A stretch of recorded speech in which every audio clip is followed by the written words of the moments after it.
lam katok entertaining ting na vegun chibay zani tak December ni som le thum ni takina Global Zomi Idol India final kha izota a kopi umai na wai kha ina etchet ngeling aginta ko ya wana winner ko a chi leng ithei chet sa himale tunina i gen thak dinga winner unaw nu mangnun moi mol koi khwa tinga hiya unaw nu mangnun moi ki pa pi na hunzat na khatu zan na hiya jimol koi YPA unity na nei pi som na huno atunina hiya lam katok te ki ho thia wana hiya ka kyanga president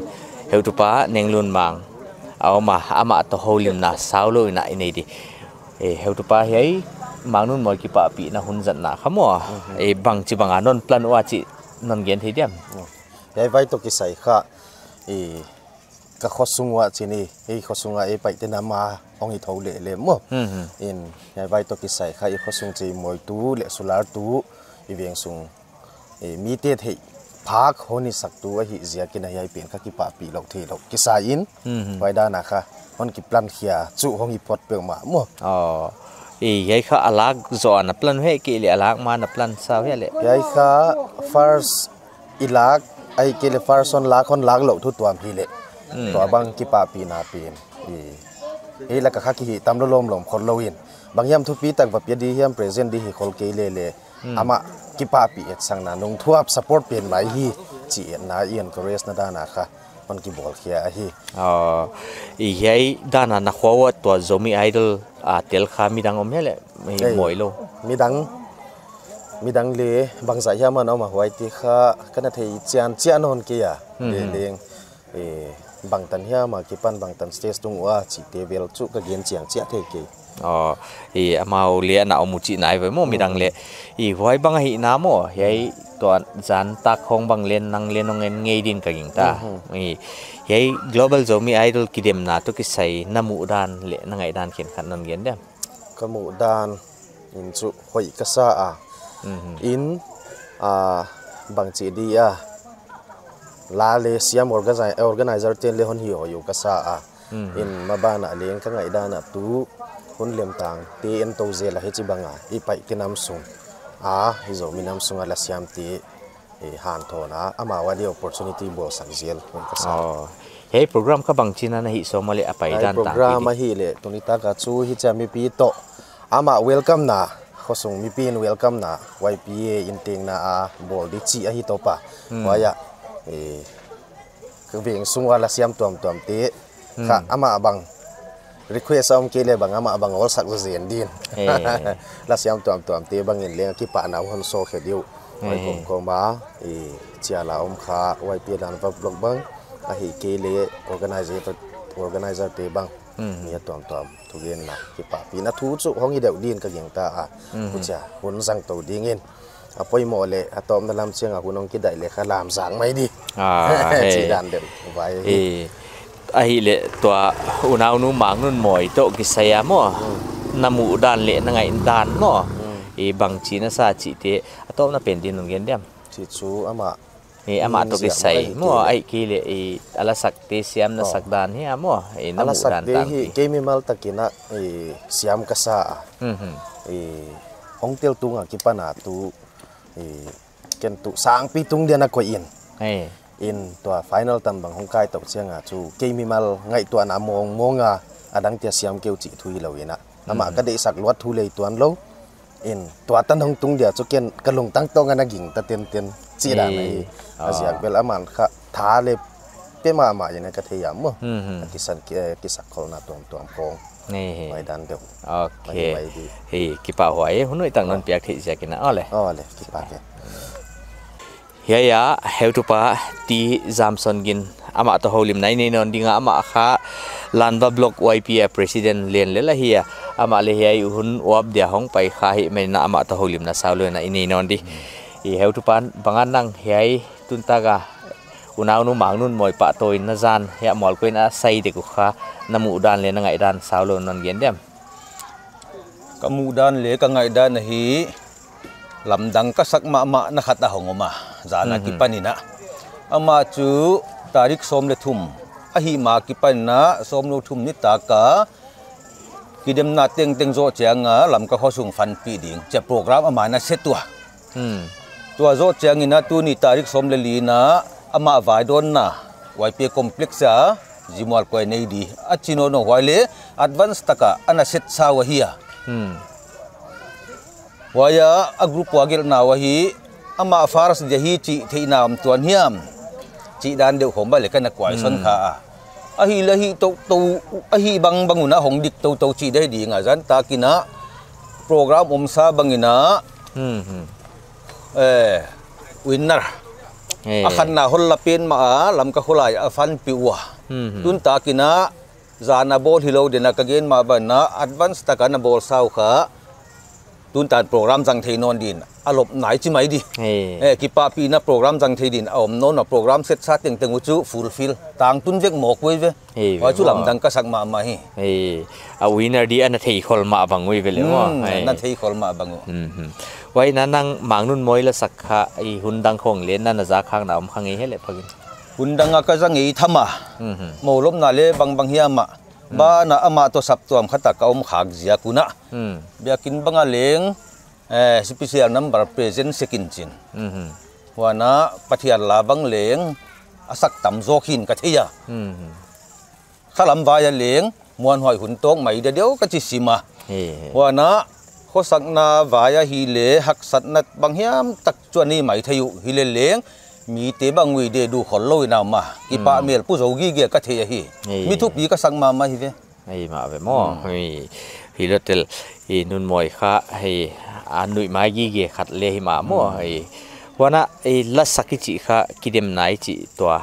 nana mu dan mo hei global zomi idol to kidem na be chet pen bang kha bang china namu ale nang nana en thoya kana en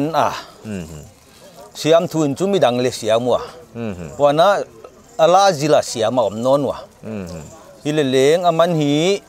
pathian la bang gam ngai la bang atuam ahul le mun zila asak peuma thazo mo kin chin aki pattu aki pana muan huai kana sakhi mimma hiya kwa ke chu gen lo hile leng hiaya asiam bi hiaya hoi bik chi na di chu theilo hile le la khat pe wa sak le thazo vek mo ki ve yai minuna wa chu atung tuan na ma hin ka theya tu nia winner farsa hi leng ama de phu tok ma hi chi ka hi tham mo hei banga na block sunga kha unit khatina pa toy na hei banga hon sai the kha bang chi na sa hoi hun tok hin na the hei banga ila siam te pa toy zel to hin na the ya le ba toy na abolu unit te na dena ka gen ta ba zani ta ka tun ta ka ki pa pi huai ka sama ma hi zel tuak tham en hi kele amia sau wana YP mi le sa hi amang nun moi YP unit ten hi kele kwa ma a hi dom lo dai wai ja ka hi ji ba pa toy na hi the ki pa huai ni kumina hilo kumma sai na tangmai festival izal layu na kidem na khataw ma tangmai la saka waya leng lan ba block sunga tang no ma ki pa na chin son chingina fars hi na la wai le lan ba block YP tu tunga mang nun moi leng YP lan ba block sung mi ma a hi zia kina ka ki pa nau lian ma hi block de na block sunga khala siam hun khop ana nei chi na ne bole mo lung man hoi ma di mo program khong zat chang wanga he akipa hoi ma mai atom na pending na he nun moi to ki saya mo nagen bi ut om lai bang tu jana program zat na divai to ki sai hi na la sak na to ki sai bang hitale mo atom na pendina ama to ki sai ya gen ding chu du thu sam hiya ma de sak tu gen nok chu om tham tu na ma ba na hong pai suak to wa hong lo chin chu de sak khwai ka sama ma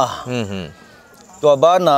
hiai tan atun na bang leng indian level a thu pi ka sama ma tu ni na de sak tu gen din chu atop tan phai na wa tung tuan na han la le chi chu ka de sak na ka thu kha hi ki pa hoi ma mai ki pa ke tuina hiya ya heu pa kiam lo ton sing to holim non dinga ma hi le mol koi YP unit a vice president na hiya hiai hun zat na di to ki sai kha denina ka dot khen khatte bang le again no mo ama kha na pre plan wa hi na wal zo di a the na saw me chi bang kha มีเตดต่างปีเหียมอไอ้ขนนเย็นจังที่เดียมเลย วอลเจ้าดีจีจูกิเทียนโล เฮ้ย ฮิเลเลอีเวงสุงอีควายตุยมีสาไว้ปีมีเลสาลักฮิจิบังปะตัวนาฮิจิบังตะเล่นนี่ค่ะกิปะปีมากิปะตัวยุนมาเห็นนะไว้ปีนค่ะอีกำอินน้ำเวียนตากลุอีเวงสุงอีข้อสุงตัวสางเห็นนะพุงวูดิปันเทตัวปังดิอันนุ่งจุยเทตัวปะจุยดิจะกิสวมเฮียไว้จะกะอัปไรสลากเลยลากเราเปลี่ยนทุกตัวบางมาฮอนลักกี้เลยfinally สหิโซเล็กกี่ปากเราขึ้นอินไว้จะกะลากเลยลากเราทุกตัวมันจะเลยบางอย่างไว้ตุนนะไว้โดนนะขัดเบกอีสปอร์ตนะด้านนี้นะขัดนี่ปีนี้เชียค่ะโปรแกรมเล่นนะบอลคอลมาลากกี่เลยรวมเท่าดิหิเท่าดิบอลเท่าดิลากเลยกี่ปากหอยเสียมจีดานะค่ะอันนั้นหิก็หิวโอเคglobal zombie idol ค่ะไอตัว winner อาหงหิตามอนุนมวยค่ะเฮ้ยค่ะนั่งหมู่ด้านนี้นะบังเสียกะเฮ้ยค่ะฮอนราคาหิดินน้ำมัวเลยอะไรเสียมเสียกจะไว้เดียไม่กี่เลย personality ของเลยหอยหุ่นตอกินนะที่ตุกุนาข้าสังก็ซา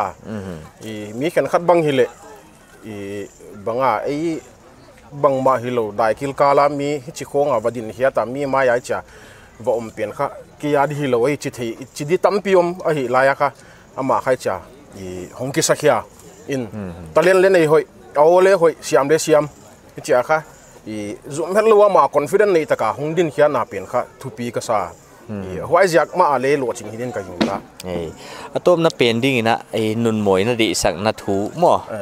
มาบ้านไหนให้ตันห้องไปตัวเลยนะจีอมไหลบ้างนอนเย็นเดียมมาบ้านน่ะตัวด้านน่ะผมไปจมที่เจล่ะเอาบางยัยglobal เปลี่ยนบางกิเดมนาบางไว้บางไซที่ดินมุนายมาไว้บางหิตที่ไรเลจุไว้ตันเลกูจุละเม็ดนาเลียนมากันนี่ว่าไว้ดินเลี้ยมาเลยคงจะสายหลังตัวสันนักจะเสียมินะเขาเวลปุ่มปีกิเดมดีหิมันุนะไว้ดินนั้นอักเตน้องปังเห็นล้านฮิเลจีก็ได้สักว่าไว้ดินนะจิกลายเปียวไว้พีเอซีมอลโกอินเล้งสปอร์ตกิเปวุฒิเกดิ้งฮีจีค่ะคนเย็นดีกิปะไว้โอ้เอาเฮ้ยตั้งนั้นเพียกิใช่กินนะตัวน่าเหี้ยเฮตุปานุนเลียนอามาค่ะจันตาคงอินเล้งนัดที่ฮิตทำมุกกิงตา global zombie idol ไอ้กิเลสตีเอไว้คงฮิตายนวันน่ะ PZP ไว้ฮิเลเล้งอเมริกานัดเชื่อมเทวันนัดที่เป่ากิงตาอามาค่ะตัวน่ะเหี้ยมอลโกยขวาเตียงเหี้ยวันน่ะ YPA มอลโกยยูนิตบังอาเล้งอามาค่ะsubcommittee convener ria ama to holim na saulo na inay non di heu tu pa tu zani na nun moi pa toy na zan kha tu na ya mi pina ki pandi na angak tawa mo kha banga no plan sai na na ni wa nang bangina mak tam du khong na pia na hele ki pa ya YPA zimwal ko ina ai area sunga kidem global zombie idol kha ahong tel kha mi thum aneya tua mi thum tengla ka hi abul tunga hong ki patung na YPA te na unit sunga mi thum tela hi ziakina atun sang na tan tanu te khinan animation round khong bang hi kya kule chu bang ma gen thelo mo hilele atop bang za na hiam 2010 tan khong tun le chu del zui di chion mo ko china del zui dia china YPA ten thupu kun a sub committee bang dinun au china ong paya in global zombie idol kidem na to kesaya contest secretary ka hi komina akidem na pen jat step pia ka hi ziakina ko thu nei na nei khalawin ko chi komina kidem na judge te seat teng kha aswayo to hoi takina ki kema mo hoi taka ki maintain nun moi pe ni na asiam na za ama lema kilo khyak hina kamo tham nun moi khaตัวนั่งหมู่ด้านนี่นะมั่วมาบ้านอ่ะบังเชียงตันบังนะห้องกีบวกเฮโตหลายที่ดินนั่นมั่วเลยลำเอ็นนาสังตักกันเนี่ยอามาacadem na te history etina wai zakina YPA ina atoson boka toson hoi bang le ngai azak chu mi ikitoson na le kilop ikilom nai na sang zo hon tun zo wai za kina atoson tu te kha pa ta ko ka sama ma a ama siam na hi kom in hi chi bang atoson thei kha thupi ka sa in ka hon gen zom zwal dinga una et sang na din anai pen ala leng unaw mi zo te bang hi le nun moina haw satin tadin ka ngai to amau kidem na iatin mo gambang le avisi te khon pia top 10 te bang chu hoi za kina ena gama dinga apat na le hi na ka ngai to sima yai kha apat na hi ke hen la abul hi hen la china ki sun zom hen la top ke hen la hi ai sa thu pi zo in nun moi ke hi ke hen la kal swan mi te kha om na area a YPS se hi lowina om na area pol khosunga dia pol ki bol te na hi ai bang ki toy san dan siamin mi pi ten le amizia pen aun le nidangin anase khatave aun le gen hak pi hi le thil khat ikhwa dia a hi chiangina amizia te mangil in toy sang noi mai le chi kha imi te le thei dina de wai ka sa amo wai ja kina kana kilo ma ke le organizer ka hi to ka om na area YPA unit te hi to ama pur gop ka hi ke chumo ki pa waya tom na pending na he program pai to pi na som dan mo bang chi pangai le atang pi na mual koi kha la siam tam akivo khelo tam inong ki vok hedek in stage ka piak to pan khong le oma tuni bang chu moi pi idol no kha all the zen di in adang ten la sadi kha mi nga mi gu kom zo ma siam ma wa hi den cha en le in hu chi kom in ama lama le ki pa thu gen na wai bana block te lanwa block om na te ki pa pi thu gen na le wai bana unit na ki pa pi na wai bana thil piak om le ki pa pi na thil piak te lan di in ama dia thum sak na nei di pastor bang le ki chial mo pai zakina yai kha blessing pastor ina athum sak pen mabana le ichidi global level ale nak taka kilang kai kha kinem ka hi zia kun thum sak na ngai na pastor le chial hoi zakina tuni tak chu moi pi toy pa toy na hi pen mai ka ki pa ko ka hi dan chu nuam mai ding na ka ngai to ki pa wai ma mai hunoi tang non pek ale ya unau nu mang nun moi ahong kwan chita ama kha imu chat sa le I thei chat sa wa hi ama kha tutung global zomi idol India final kidem na huna winner hi ya trophy bangleng hoi tang mai ya an toy hezi izia hi kha tu jana ya ji mol koi YPA unity na kipa pi na hunjan na nei pi na hundiwa ma khong tungta hiya holim na saulo chikine dinga moi hai kha nalak nang min hong ki gen khiak tu nga mo banga nangai dan na reaction le na lungsima bang hong ma sapena le reaction ti dale chu lagi pak lu pet ma mo aja ka hele he bang he idam sunga itu apat na le ahia mo itu ngai din le ki koi kya hele wai ja ka ong ki pon na chu khasia thalam lambang sok mo engine ele deserve lo ikichi na le hi ton lo ne le en le ibs na pia ga cha mo en le lungtung bang tanina hei adina ki sakhol na bola le chele zomi idol pen le kha ki soti ki khole cha mo ai pen kha ele anaki sat ton lo le wai hong om dia chi no na ke pata chuma he cha ele hi thina tan tana anaki pang to ja chu hai global ade itak tenga mo ele hi thina tan tana anaki practice in khonga chi da he banga ji mol ko unit na khwa YPA na mo pa toy na hun hon jat pi te ku kha bangai dan na ne le ki pak lo aja ki pak lo adang gen de dan le ka thei ton ke aja ka hi le hai in sungkwan et banga ma I ko hi unau cha unau ngin om ka hi wa ma ai ama hon support na ja kwa ko leng thom haw lo mo he cha pi ching ta ga mi la ka le kilang te ke mane mana ama YPA kaving YPA te tunga le ki pa thu ka gen son he ki pa wai tu zan chu nang ki pa pi na hun dia hun solo chik ki ho pi na hong kini hi mo le lina ma bana le ho lim na hoi tak ine thei kha ka kini ma mo nang len hon piang e kha kalamina tom na pending ina hei global zomi idol to ki sayama bana mo kidim na pi khat om lai a hi mani na mo khovel mun tom to panong pai khom di na wai ding to ki sei na bang china kal swan to le ki pat to sel so male ai ada jumo ai ala lambang ale ai ma ni chau theina le lo mo ai sanga analian ju de bang hon hi thei di bang ma le wai te bang ma swan ut hoi let tel tu za nai ho lim nau hei teng hun sak dinga hei kha unau nu trophy athakina ilak dinga hei kha nun moya hi chi kha hei athakina ik thi sak dinga tuna program saulo loina ento di tapa pa waisa kunina unau nu moi pi pai tunna neki pa pi na program zanna dinga hi de sang na lian tak moi pi ho tu te na hon piang manuna amau tunga ki pa tu ka ge na hi in dan ni kana ki hawa pastor pa kasor pa mang to kunia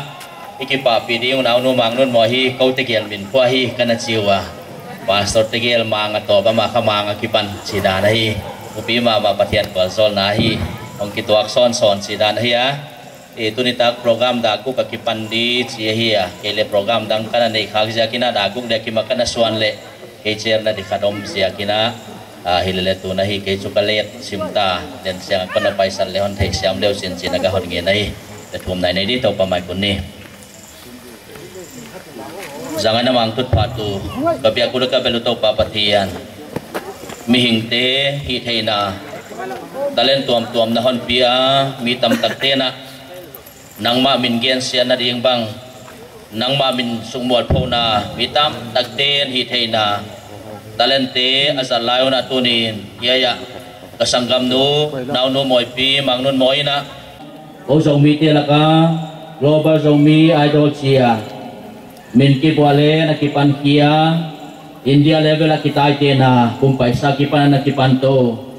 tu zani ta kina a final tan pha to pa kasanggam nu moi pi hi to pa nang man bol sola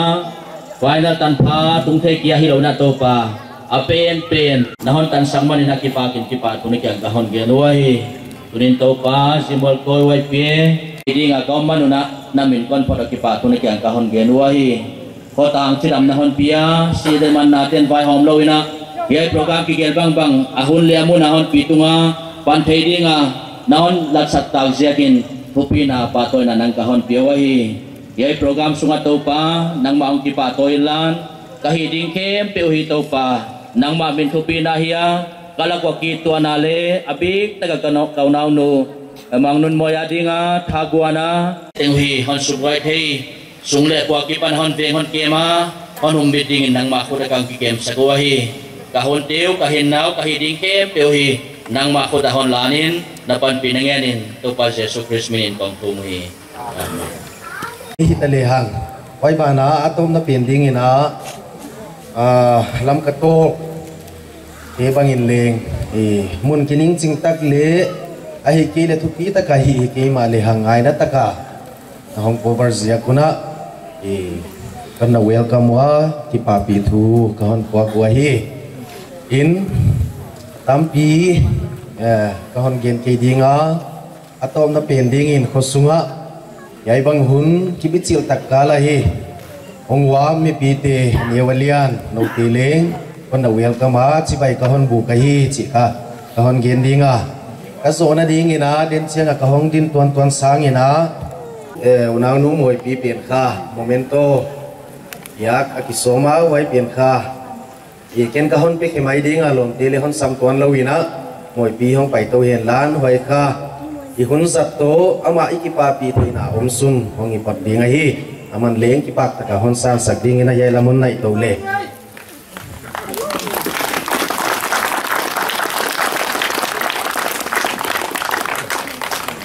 ka hon sim casual ding yang pai association zimol ko unit lamka manipur pa toy na lai pek pi sia hia Miss Mang Nun Moi Global Zomi Idol India level title la a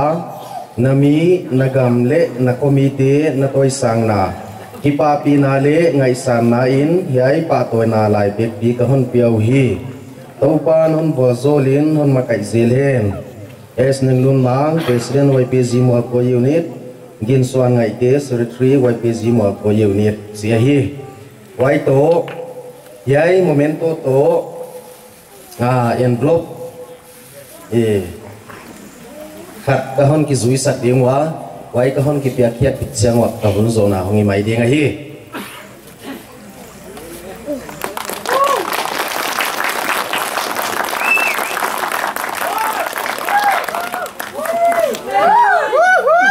dan pengabana YPA kita tunggu kepada kena mọi pi con nghe dia ai chàng hả gì không chàng biết kita sao nó lo đây chàng tu nó ta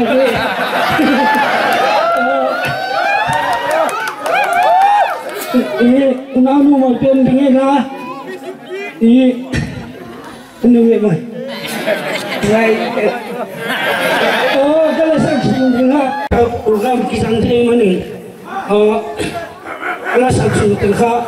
ia hendak diucapnya nolaknya mahal yang celana saja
kiri baik on bumasahi i program hi tunita ka diai ani so sakpa yang akibatku itu nuahin mangu nun moi audition round na tukat namukeya ilele Rivan Sekolah mini auditorium di asuk na aje laina kamuna kain yaitu pengtanian tunggi event itu kalung sima koya gen senedi na omdan tu angmi pa wan kuin ek namugili na omdan katay topilan tindang hi mi hidia hilaudi si kapangtanian makatiyong di tub naom le lam tiom chi chu hi ai jaga ai bi mi de chu an umma le hi hi Pagi papen mawai, wana dia pen India level lah, India semua itu price ahi kota, ini lima di ni laiwa global level lah. Ini sahaja ni kan, amadin pun ngetsakan, ngetsak leleng le tu nak pangkom dia tu katanya, ini leleng midang te tom pegi mana yang pangkom tu lain lan. Kita nak pangkom jaga, kita pungin, ini itu lo tekia. Kuti kong ina na di saknau di kongen sapelaya wana India tutan dimun atun nahi India level di zomite laka hatna asyam pen ahia di naupang ahinon ke sini kau kitwil le tu apul ke ya jadi nama nak title le ia dimuntai.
nuam ma zunga tung ta programu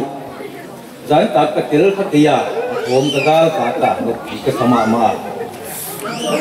yai program ka karlam dewa kipanina blok kecialna kana muwa unita to pitontonina YPA person unit alen function na satak khatawma una pai lelela wati athu pi so dia ma jing khong che YouTube pa en thom le hang competition ni doi ya le dan ta ka kya idol kya competition hilowina blok sunga unit competition ni doi tin nai ngai tua dua hi pe mau ka thu pi thei pen nuam thei pen hot thei pen na hi liang amau ramba le tu ei ma a da nga le kuma ki pan hi do mawi yo mawa arti dang chia het lowina amau ko sunga akidai wa ai te thei competition thei ma mo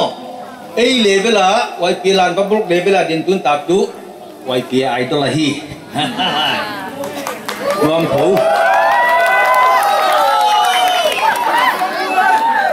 da pride of gang ki mua kaya mina kikira bis mang nun moi che kikira ama se ak di lewa ya itu kikira hiya oi je YPA te kya kiya yai có sung át tiếng tiếng tiếng gang kim wal có sung át tiếng quá tiêu mà sát to tòng huap cái cái gì thu pi na ai cái lẽ apa tôi na amin than na in ka gang kim wal kum pi authority le huap ka kwa na department organization dang dang le huap tiếng tiếng tiếng huap ka hi mani na tu ni na ipa huai isa pen ma ama tunga kipa thu on gen no na hi ji thei amun kha akigil na YPA complex ahia YPA hall akichiki why sia kina complex akikom hiya hall hiya yaw ma kum nai kiya office bel hoya hoi yem gom khata ding kia yai sungala kitalo dei manena ya dai ong wal tung tuan na hon lat ya nga ding ina YPA kana si ding wa thế bây giờ chúng phải là vậy thì cái này khá khát con cái điện hòa với cái hình zo này lên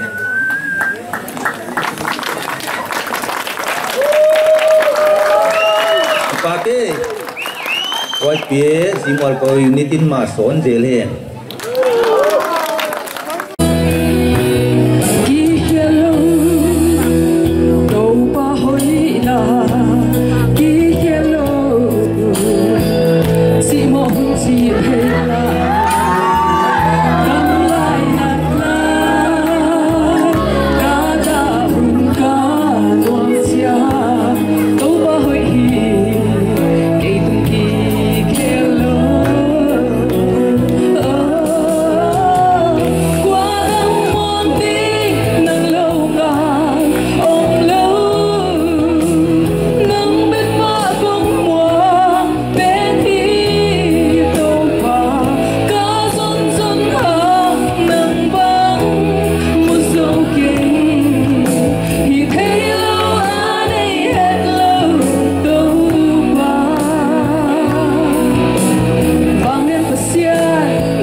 tele veng sung pi ke tunga ba tu kon gena nervous bang in le om dek chim mai ma na xiao mo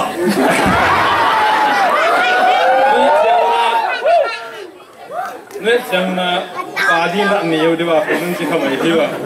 ke mai ko pai de na kalung sima au ma ma ya ki hun khong chang ina pham sa ti nga bang na ha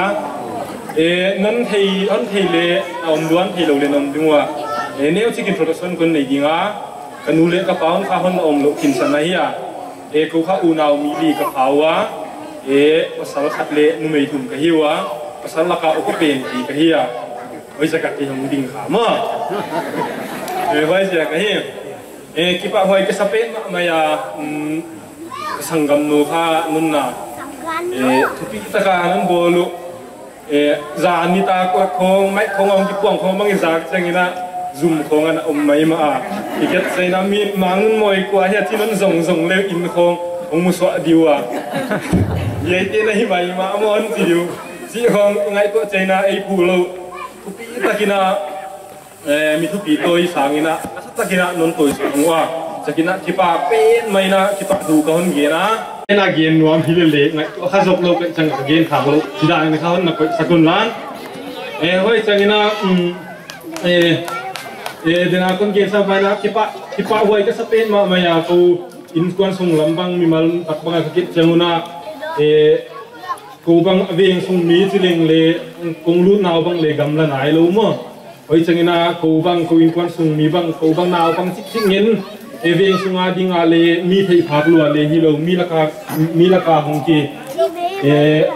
hong ki hel lu le hi lo hong ki hel lu le lo chi hong ki hel le hi lo ye chi to kan na to sangu chi kong changina pa boy ka sa unita khonga I bai sai te bang ka to changina ke bang na ki suan la ya ne ta wa ina oma changina ni chi bang anun nen bol sakwa ki pa go ka hi chi kan le gen di twan le ka thei twan ke ya gen ni su ta ma ta mi le ken thei lo I tho mo tu na abana ka ta nau ni ka pu te khong ha nge a ho thei lo bang le dam lo na ja kong ho thei lo bang ka pu pi te khong bang oma le ka ma wa ding le hun ko na ang son dia siu kai le kun ang van dia mo adik đó cái nó thế nào không anh thu hằng gen nó nhiều một lấy mà hùng con tiền hùng phải thế này rất là chẳng tin ngon thì cái đó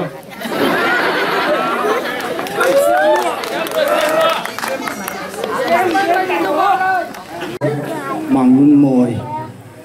ina global zomi idol winner ina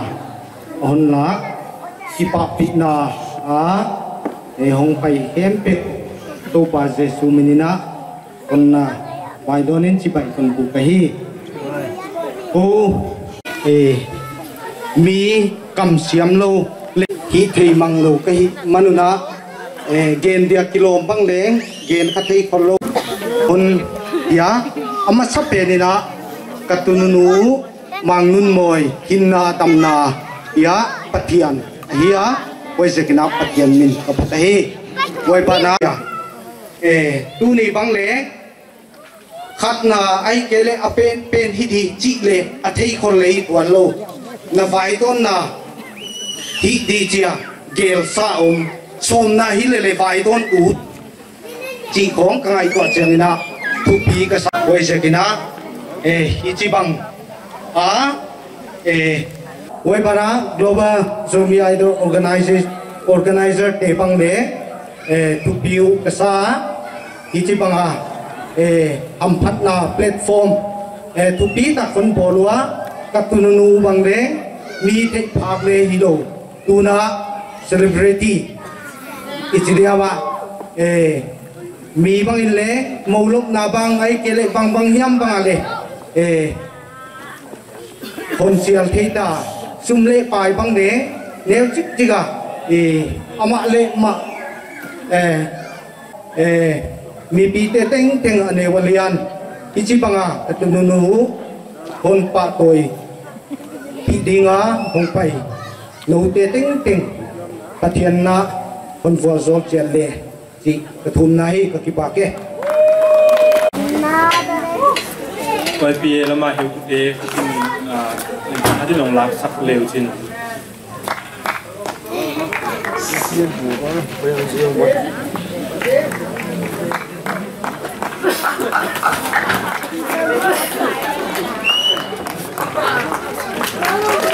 Igel uma kon sim dia sim thấy chỉ là cái đám xả bao ya presented to YPSC Mualkoi to show our gratitude on your godly love and support for us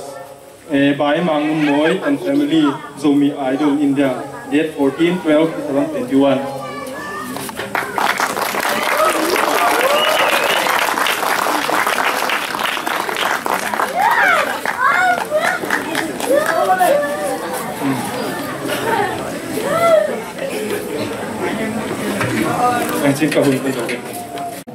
Bảy thầy là mày điều áng, ta chỉ để program, apa nak pergi dalam mak zoom lại đi áng, pastor pa, pemang di tentang mang ama hon itu ni. Mang nun moy nang pergi lau di, nang mina program kibola, sunting yang sian sakri dia. Bang teng hile ke hun kon sang dia ke hun ni thum sang na ahia tu ni na hi una nu mang nun moy ina India level Zomi Idol kitai te na asiam pe hi na asang pe hi na mi tam pi kitai te ante la kahi asiam lo lom kiwa pa pi mama kahi chikahon gen masa wana ama Jika kita tugen alih mathum sang nahun, poimo tang mai jang dinga, YPSC Mualkoi na, di sang na hon piang manina, heu tu te YPSC makai te YPSC Mualkoi, heu tu te tunga kita tugen no nahi, papi na, ompi na nget sakina hum sang nahun, jang dinga. Wai zo tu ke hun zo na hui de yai yang ting mai no mi pi tele ina mit si dinga mangun moi zia kina pathen kianga ki pa tu ilung siminang gen dia maban akal suan zel na ding te leng to pa pi na nget sakina mi malmalin thum nai le dia kina kingina thum sang na ka hon nei di na hiya wana kasiam nau pathian nahia kalochin nau pathian nahia wana kalamsan nau pathian hi nahi manin ka kipa kwa yai sekin namin phatin na kya ka kipa thu ka han to nahi topa tunina ye ka sangam nu mangnun moy tu tungina Zomi Idol India level kitai te na contestant khatina na panga ye mi tam pi te kitai te Asiam na teo nang man na piak te sang hiay na lahoy tak tak te lahing tak tak te le okilom tak tak te to la te sakhiya to pa kitai te na anani na wa to pa nang man to ni na hi mangnun moy nom pin na kithua pia asiam tampi te la ka to pa to ni na ma hi tu tunga ding ina India level a Zomi Idol kitai te na akhat na asiam pen hi na din mun topa nang man na pia doni na hebang hampan na hebang lochin na ama na pia na topa toni na kopi te wana YPSC hi pi te na topa wana sungkwan te tanaw lai na te na takipa pio hebang avwazon na petu lochin na petu nang ma na hi manin namin pati na kya kipa thu ka hun to na he wana topa hebang nang ma avwazon na tan the na dingina ama ma kukal na le chi tang na itu pa tupi kasawa lungkia kuna le lungkilo wa thi top swa nang man ora piak te akilom thei ding bang bang wana hoi thei ding bang bang to pa kisini na to pa anua mahaksa leng to pa pukal ta katwa banga apan na te na ding awal zona ta khong swa ke tunia tupi ta ka pa toy na ta ka to pa khan na ding mun hon lo thei he marin ama pukang na le chitang na le palang na te sia kileng na min phatin na kian kipa thu ka hon to na he wana he bang lo chin na nga na ding na ma kialenga hun ke yang ama pan pi to ding a musician te bang wana ma sin sak to ding le to palung kia khuna leng han thom to ding ama ki thua pi ding nang man lo hoi tak tak heu to hoi tak tak te wana musician hoi tak tak te na pia ama te to ki thua khoma ama lo chin na ding a palla kha te teng teng sia kileng ka kipa kwa na min phatin na kya kipa thu ka ham tu no na he topa mabala topa he kana hunkia hasana kampe phut kha dingong lengom ding lungkia na kampe to kha ding lengom ding to bang hunaleng lungke mai lo top sal lo topa nang ma mon na to topa hang san taka google ta khong pang som sela tua tang phawan nge ding na topa nang man pan pin la hi hatin la atalin lasak he na hi ahon zat khia ka yai tung to na nang thupi na pa toina natan thei zel na dinga topa zangkhia nangma sumwal pho tu hiam na dei lo dana nangman siam na na pia ka zangkhia hiam hi lo wa topa nangma pa toina nangma min thupi na dinga nangma dei lo lam te hiam nangma thu to ki tuang lo la te hiam sak nangma mina ding kipa nangma on suang ngama topa nangma dei lo la te hiam nangma dei lo dana talen zat kyang na ding hulem tang amu hunaleng nial ngam ding in topa nangman hi hatel la nangma min thupi na ding kia nangman pil na siam na na piak na vual zong na thak to nangman pin makai le chin chin na kyang ka hong thu ma hi ye hi ama ading kia lo chin na hi lowa asung kwan te ding ale lo chin na hi ka ki pa pi chia to ma ba na leng topa to bang ki pa pi na pa toina te amile sa te a ki pa na leng topa tang thei zel ding a sang zo siama nangman pia makai dingin nakhun mon hon kem sakin tupina pa toy na millet na nang ma hon pia in to hon dam pa to pa Jesus Christ minin na kyang kong thu ma hi amen hello etan ina ken kong kon jodi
bằng tầng tầng tung đua chỉ cho cái thấy kiểu ấy mà lệ đầu tiên tôi nung thoáng là tiền giờ của nó mi mai là lệ thực tế xuống lệ kilang ta kaum kayak mana na tungwa pa thu ko gen ai hoai bana le memang ta le pamong city muma hai tunga le ki pa thu ka ge no ta aja ka hi le idol ki patung lambangena trekhong e ki bol sak ngai hiya himale aman hon sai pi veka aseng di ting le aman hon sen sa kai manena atunga ki pa thu ka gen so na hai bana le panyan phim nan de hi apoi mo na ting banga kasam sama ama tunga le ki pa thu ka gena ki pa thu ka gen ni chi leng le hi ka gen the ki dinga ki pa thu ka gen chi lo nga le gen the ne to lo ka hi tuan na sa dinga hi le pagyan bunun dan na pa YP ga bang suni chi la hi la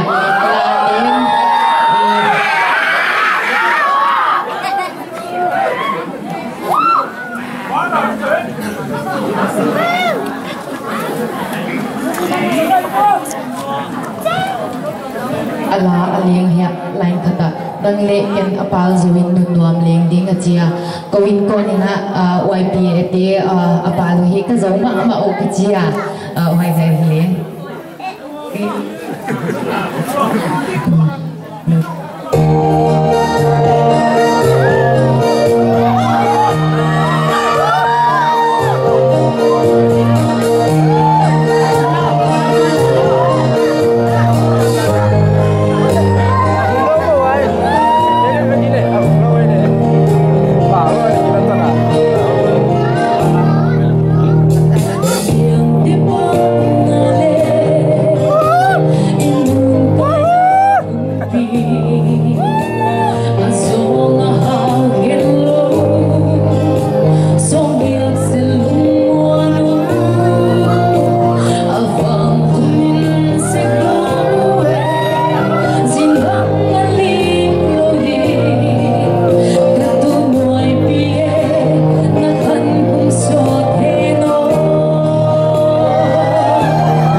i tuai kasa a wai zakina na payule la ni le thum ngai khalong din hiu si kha ipong mo sa dia hilele ka hon nge tu ta oma ya astes tung a vocal non kele ala sa kulem dim ka ging ta a utan dani na nuam mi sadinga kipa ni hiya inchi de ma hi hilele la sate ka pokoi boy kele ole in oi ban ka ge non non a oma ikomi final long luta endip tua a result simin kana panga nalung simwa ikomi na chu ilung sima de sak na liana hilele ma khat le hak lo ama nun moi pi ina ama siam na liu liawa idol ala ka hi chi ka puang ngam a hi kakianga oma na kom na edu tu le hongenun wa ma kon pan pi ke yo ka chiwa wa jaka lung sim siang thok tak to contest a hiya wa jakina moi pi pen aphu liu liawa mual toy YPA unit te on pa to hi manina pa to thamahi chi kha tun ta ken ka ge non non a he